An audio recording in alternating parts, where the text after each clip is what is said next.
आम्ही जिल्हा परिषद प्राथमिक शाळा मुलवाडी तांड्यातील विद्यार्थी विकसित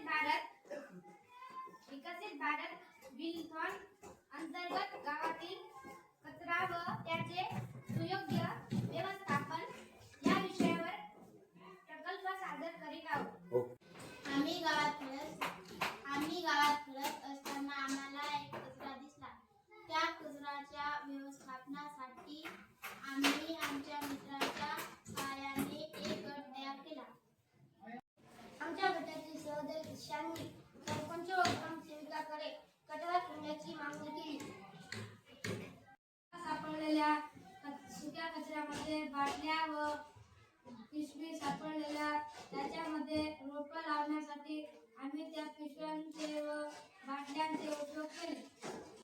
कचऱ्यातील लोखंडी वस्तू सापडलेल्या कचऱ्यातील धातू वेगळे करून त्यांना विकून आम्ही शाळेतील शैक्षणिक वस्तू विकत घेतल्या।